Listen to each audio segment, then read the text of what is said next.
ఒకసారి గెలిపిస్తే రాజధాని లేకుండా చేశాడు, ఇంకోసారి గెలిపిస్తే రాష్ట్రం లేకుండా చేస్తాడు ఆంధ్రుడా అని చెప్పి నమస్కారం పెడుతూ ఒక మీమ్ అలాగే ఒక టెస్ట్ని క్రియేట్ చేసి పెట్టారు.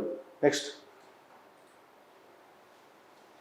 సో నిన్న రాప్తాడులో ఫోటోగ్రాఫర్ కృష్ణ యాదవ్పై దాడి చేసిన మూర్ఖుడు దుర్మార్గుడు ఇతడే కావున మన మిత్రుడు క్షేమం కోసం ఈ దరిద్రుడి ఫోటో అందరూ చూసేలాగా వారి కుటుంబం దృష్టికి కూడా వెళ్ళేదాకా షేర్ చేస్తూనే ఉండండి ప్లీజ్ రిక్వెస్ట్ అంటూ ఇతను ఫోటోగ్రాఫర్ మీద దాడి చేసినటువంటి ఫోటో ఒకటి పెట్టినటువంటిది వైరల్ అవుతుంది. నెక్స్ట్. కోడి అనే పదంతో మీకు బాగా అనుబంధం అనుకుంటా. కోడి కత్తితో అధికారంలోకి వచ్చిన గుడ్లు పొదిగే కోడిలా జగన్ రెడ్డి బయటకు రాడు. ఉపాధి అవకాశాలు ఏవి అంటే ఒకడేమో గుడ్లు పెట్టాలి, వాటిని పొదగాలి అంటాడు. డిక్కీ బాగా బలిసి కొట్టుకుంటున్న కోడిలా ఉండే నీవు ఇలాంటి చచ్చు సామెతలు చెప్తావు. ఓ మై సంజనం, ఓ మై సుకన్యం, what is this. So Ambati వేసినటువంటి ఈ డిక్కీ బలిసిన కోడి చికెన్ కొట్టు ముందు తొడగొట్టినట్టుంది చంద్రబాబు సవాలంటే దాని మీద కౌంటర్ ఇస్తూ వైరల్ అయినటువంటి. నెక్స్ట్.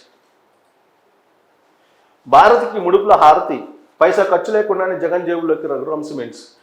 వైఎస్ నుంచి లబ్ధి పొందిన వారి ద్వారా నిధుల వరద, వాటితోనే సిమెంట్ పరిశ్రమ ఏర్పాటు. ఇందులో వాటాలమ్మి ఏకంగా 446 కోట్ల లాభం. ఈ కుంభకోణంపై 2019లోనే ఛార్జ్షీట్ వేసిన సిబిఐ ఇప్పటి వరకు కేసు విచారణ 274 సార్లు వాయిదా పడిందంట. అది గుర్తు చేస్తూ అంబుజా సిమెంట్ కేటాయించిన గనులకు కూడా తన తండ్రి అధికారంతో ఆ గనులను కూడా లాగేసుకున్న వైనం. చేతిలో సిల్లు కావలేదు, తండ్రి అధికారాన్ని అడ్డం పెట్టుకుని నిక్షేపంగా భూములు వచ్చాయి. ఫ్యాక్టరీ రూపుదిద్దుకుంది. తనది కాని డబ్బులతో అన్ని సమర్చుకూర్చారు. ఇప్పటికీ ఈ కేసు 274 సార్లు వాయిదా పడింది. దేశ చరిత్రలో ఇలాంటి కేసులు ఉంటాయా? ఇన్నిసార్లు వాయిదాలు వేసే న్యాయస్థానాలు ఉంటాయా? ఇది భారతదేశంలోనే సాధ్యం, ఇతర దేశాల్లో ఇలా ఉండదు. పైసా పెట్టుబడి లేకుండా 446 కోట్ల అక్రమార్జనగా సంపాదించినట్లు 2019లోనే సిబిఐ ఛార్జ్షీట్ వేసింది. అప్పటి నుండి ఇప్పటిదాకా న్యాయస్థానాలకు తీరిక లేదో లేక తీర్పు చెప్పడానికి తీరిక లేదో తెలియదు. సో ఇది ఐటీడీపీ పేరుతోటి వైరల్ అవుతున్నటువంటి ఒక పోస్ట్. నెక్స్ట్. పాఠ్యపుస్తకాలు ప్రింట్ చేసినందుకు తమిళనాడు న్యూస్ ప్రింట్కు 200 కోట్ల బకాయిలు పెట్టిన జగన్ సర్కార్. డబ్బులు అడిగితే మోకాలికి నెత్తికి ముడిపెట్టినట్టు తెలుగు గంగ నీళ్ళతో సరిపెట్టుకోమని చెప్పిన ప్రభుత్వం. సో తెలుగు గంగ నీళ్ళు ఇచ్చి వాళ్ళు దాహర్త తీశారు. సో 200 కోట్లు మర్చిపోండి అని చెప్పారని చెప్పి ఇది ఒక న్యూస్. ఇది పిల్లల పాఠ్యపుస్తకాలకు కూడా డబ్బులు కట్టలేని స్థితిలో ప్రభుత్వం ఉంది అంటేనే రాష్ట్రం దివాలా అంచున ఉంది అని అర్థం. కర్మకాలి మళ్ళీ వస్తే ఎవరి పుస్తకాలు వాళ్ళు ప్రింట్ చేసుకోవచ్చని, ప్రింట్ చేయించుకొని తెచ్చుకోవాలని కూడా అంటారనేది ఆశ్చర్యం లేదంటూ ఒక కామెంట్ చేసి తెలుగు గంగ నీళ్లకు పాఠ్యపుస్తకాలు ముడి. సో తెలుగు గంగ నీళ్ళు ఇచ్చినందుకు 200 కోట్ల పాఠ్యపుస్తకాలు తమిళనాడు ప్రభుత్వానికి ఇవ్వాల్సిన అవసరం లేదన్నట్టుగా ఇది. నెక్స్ట్. సో సేమ్ న్యూస్ ఇంకొక యాంగిల్లో తమిళనాడు న్యూస్ ప్రింట్కి 200 కోట్ల బకాయిలు తెలుగు గంగ నీళ్ళతో సొమ్ముతో సర్దుకోవాలని ఏపీ సూచన. సో డబ్బులు లేనటువంటి పరిస్థితి ఆంధ్రప్రదేశ్లో. నెక్స్ట్. సో ఇది 140, 25, 10, 18, 25 మరో మహాకూటమి. లోకేష్ కష్టాన్ని వృధా చేయకు అధినాయక. సో షీట్ల షేరింగ్కి సంబంధించి ఒక మీమ్లాగా తయారు చేసి ఆ సంఖ్యను, అంటే ఇదేమో అసెంబ్లీ సంఖ్య 140 తెలుగుదేశం, 25 జనసేన, 10 బీజేపీ, 18 ఎంపీలు టీడీపీ, 2 జనసేన, 5 బీజేపీ.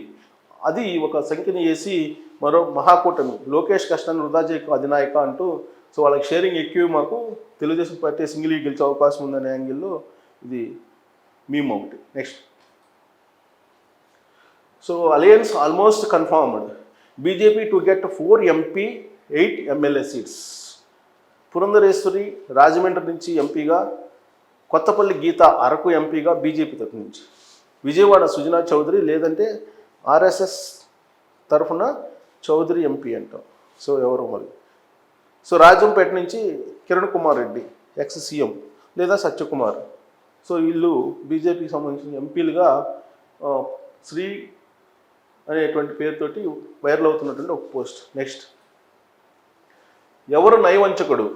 సో ఒక విలేజ్కి సంబంధించి పొదలకూరు మండలం ప్రజలకు మినరల్ వాటర్ అందించే మెగా వాటర్ ప్లాంట్ని గాలికి వదిలేసింది ఎవరు. సో వాటర్ ప్లాంట్ కూడా గాలికి వదిలేశారు, డబ్బులు లేవని చెప్పి తన ఊళ్ళో బాధని వ్యక్తం చేస్తూ ఒక ఫోటో పెట్టాడు అతను. దానికి ఒక మీమ్ క్రియేట్ చేసి ఒక టెస్ట్ ఇచ్చి వైరల్ అవుతుంది. నెక్స్ట్.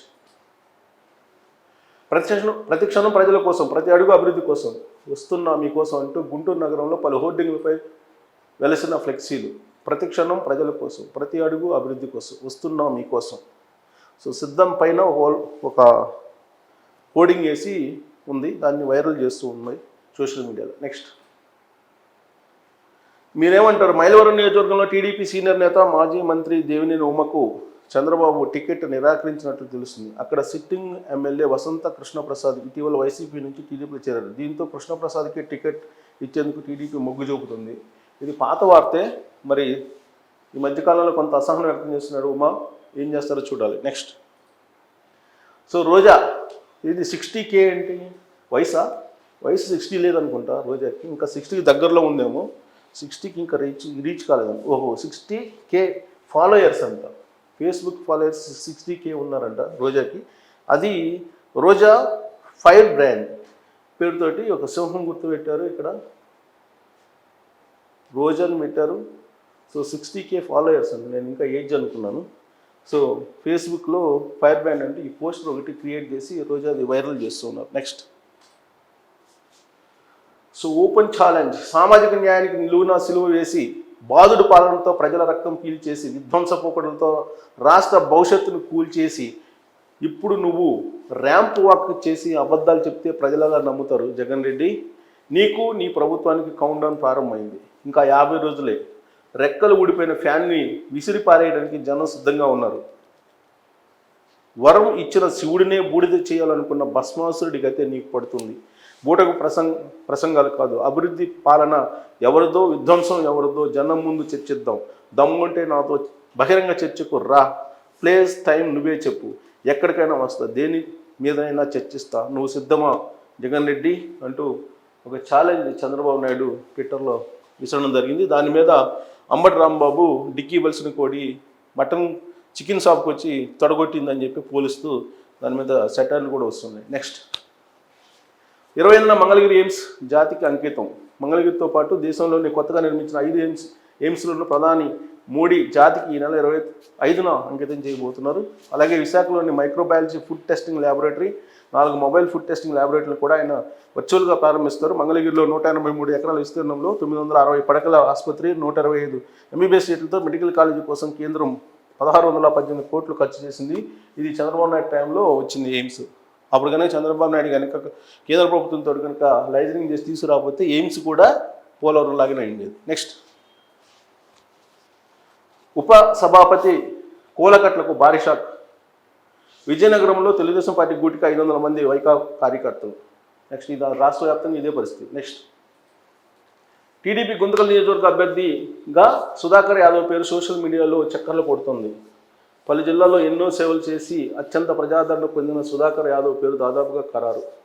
చూద్దాం, అందరూ ఎవరిష్టం వాళ్ళు వాల్ పోస్టులు పెట్టుకున్నారు, అభిమానులు, వైరల్ అవుతుంది. మరి సుధాకర్ యాదవ్ ఏంటో చూద్దాం గుంతకల్లో. నెక్స్ట్ టీడీపీ మహిళా అధ్యక్షురాలు వంగలపూడి అంతకు షాకు.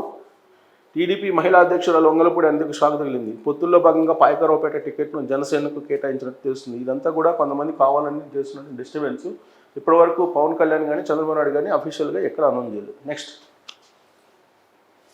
నిజం గెలవాలి, ఎన్టీఆర్ పౌరుషం, చంద్రబాబు క్రమశిక్షణే ఆయుధంగా మరో విముక్తి పోరాటం. సో ఎప్పుడు కూడా రాజకీయాల్లోకి ప్రత్యక్షంగా రాలేదు భువనేశ్వరి. తన తండ్రి ముఖ్యమంత్రిగా ఉన్నప్పుడు కానీ, తన భర్త ముఖ్యమంత్రిగా ఉన్నప్పుడు కానీ తొలిసారిగా రావాల్సి వచ్చింది.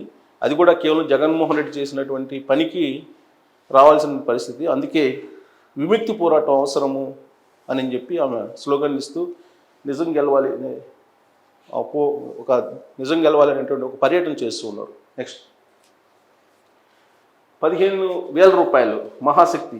ఇది చంద్రబాబు నాయుడు 6 ఏదైతే ఉన్నాయో సిక్సర్స్, వాటిలో ఒకటి మహాశక్తి. 15,000 రూపాయలు ప్రతి మహిళకి. నెక్స్ట్ మన కూటమి అధికారంలోకి వస్తుంది. పార్టీ కోసం పనిచేసిన వారందరికీ సముచిత గౌరవం కల్పించే బాధ్యత తీసుకుంటాను. వ్యక్తిగత ప్రయోజనాల కోసం కాదు, రాష్ట్ర అభివృద్ధి, పార్టీ బలోపేతం కోసమే నిర్ణయాలు తీసుకుంటాను. ఉమ్మడి విశాఖపట్నం జిల్లా నేతలతో జనసేన అధ్యక్షులు శ్రీ పవన్ కళ్యాణ్ ఒక లెటర్ రాశారు. తొందరపడద్దు, మీకు సీటు రాకపోయినా కానీ భవిష్యత్తులో ప్రభుత్వం వస్తుంది కాబట్టి అందరికీ న్యాయం చేస్తాను. నెక్స్ట్ గజదంగా అవినీతిని మరిచిన గజని. పచ్చ పార్టీని తరిమి కొట్టాలని ప్రజలకు పిలుపు, నేడు ప్యాకేజీ కోసం అక్రమ పొత్తు, సొంత పార్టీ నేతలకే పావలా వెన్నుపోటు. సో ఇక్కడ పవన్ కళ్యాణ్ ఫోటో పెట్టి ఒక మీమ్ తయారు చేసి వైసీపీ వాళ్ళు ట్రోల్ చేస్తున్నారు. లోకేష్ ఇసుక మట్టి మింగ్ చేస్తున్నాడు అంటూ ఆయన ఒంటి నిండా రకరకాల రాసి వైరల్ చేస్తున్నారు. నెక్స్ట్, సమర్థులు నిజాయితీ పరులు అధికారంలో ఉండాలి, దొంగలు హంతకులు జైల్లో ఉండాలి. సో ఈ పోస్టరు బాగా వైరల్ అవుతుంది. సో దొంగ హంతకుడు అంటూ జైల్లో ఉండాలి అని చెప్పి ఒక క్యాప్షన్ తోటి, ఇక్కడ సమర్థులు నిజాయితీ పరులు అంటూ అధికారంలో ఉండాలంటూ ఒక పోస్టర్. నెక్స్ట్, గాజు గ్లాసు సింకులోనే ఉండాలి, బాబాయ్కి బాత్రూంలో గుండెపోటు రావాలి, వదిన 3 గంటలకు ఫోన్లో మాట్లాడాలి, ఈ మాత్రం టైమింగ్ డైలాగులు మనం చెప్పలేమేంటి అంటూ ఒక సెటైర్. నెక్స్ట్, ఇవి సోషల్ మీడియాలో ట్రెండింగ్లో ఉన్నటువంటి